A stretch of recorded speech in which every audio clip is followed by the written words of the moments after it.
घटनाक्रम कुछ नहीं है। बाबा बागेश्वर नाथ जी हमारे यहाँ आ रहे हैं, उस पर मेरी एक बयान थी कि बाबा राजनीतिक रूप लेकर आ रहे हैं, क्योंकि उन्होंने एक बयान दिया था, ट्वीट किया था कि बिहार में काबा।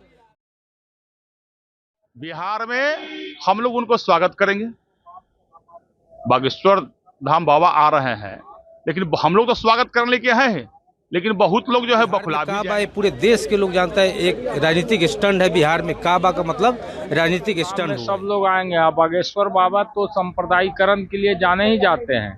ये तो सिर्फ सनातन धर्म के नाम पर देश की जो गंगा जमुना संस्कृति है उसको मिटाने का प्रयास है ना उनके आने से। अब बिहार में बहुत सारे लोग चाह रहे हैं कि बागेश्वर बाबा आवे, तो हम लोग स्वागत करते हैं।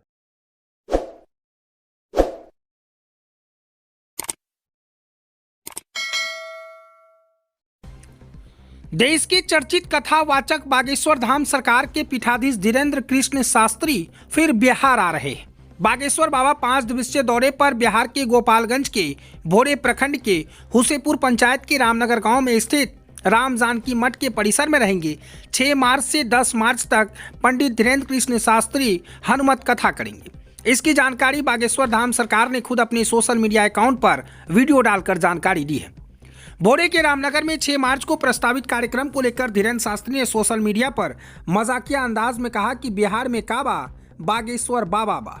यह कहते हुए लोगों से कथा में शामिल होने की अपील की। उन्होंने लोगों से अपील करते हुए कहा, आओ एक नई बयार में चलते हैं और फिर बिहार में चलते हैं। अब बागेश्वर बाबा के आने को लेकर राजनीतिक भी शुरू हो गई है। विपक्ष इसे चुनावी कथा बता रहे हैं, तो अब विपक्ष और सत्ता पक्ष आमने सामने है।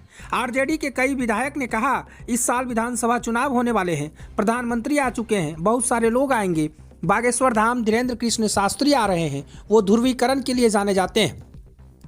ये तो सनातन धर्म के नाम पर देश में जो गंगा जमुना तहजीब है उसे मिटाना चाहते हैं। आगे उन्होंने कहा कि बिहार बुद्ध और महावीर की धरती है, इसलिए इस धरती पर उनका कुछ चलने वाला नहीं है। बिहार की जनता ने बन बना लिया है, इस बार तेजस्वी की सरकार है। वहीं बीजेपी के कई विधायक ने कहा कि बागेश्वर धाम के पीठाधीश्वर धीरेन्द्र कृष्ण शास्त्री बिहार आ रहे हैं, हम लोग उनका स्वागत को लेकर तैयार हैं। उनके आने से बहुत लोग बौखला भी जाएंगे।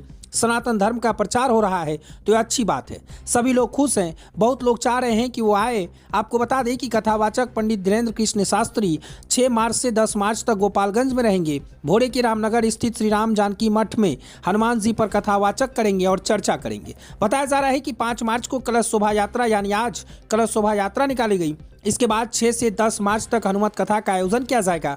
पंडित धीरेन्द्र शास्त्री हर रोज दिव्य दरबार का भी आयोजन करेंगे, श्रद्धालुओं का पर्चा निकालेंगे। कार्यक्रम को लेकर भव्य पंडाल का निर्माण कराया जा रहा है। इसी बीच जिला प्रशासन भी एक्टिव मोड में है। यूं कहें तो पंडित धीरेन्द्र कृष्ण शास्त्री के आगमन को लेकर लगभग 2500 पुलिस फोर्स की तैनाती की गई है। तमाम जो रूट चार्ट हैं वो तैयार कर लिए गए हैं। पंडित धीरेन्द्र कृष्ण शास्त्री की एंट्री कल बिहार में हो जाएगी। जैसे ही सोशल मीडिया से उन्होंने आने का आग्रह किया और सबसे मजाकिया अंदाज में कहा कि बिहार में काबा बागेश्वर बाबा भा, तो राजनीतिक समीकरण भी और राजनीतिक सियासत भी तेज हो गई। सत्ता पक्ष और विपक्ष आमने सामने है। सत्ता पक्ष के लोगों ने स्वागत करने को तैयार है, तो विपक्ष के लोगों ने कहा कि बिहार में इस साल चुनाव है तो राजनीति करने आते हैं, लेकिन इस बार कोई भी राजनीतिक नहीं चलेगा। इस बार तेजस्वी भवा है, तेजस्वी की सरकार बनेगी। अगर कहें तो बाबा बागेश्वर जब भी बिहार की धरती पर आते हैं तो कुछ न कुछ टीका टिप्पणी शुरुआत हो जाती है। इस बार फिर से बिहार के गोपालगंज आ रहे हैं तो राजनीतिक सियासत भी शुरू हो गई है। सत्ता पक्ष और विपक्ष आमने सामने हैं, लगातार बयानबाजी कर रहे हैं।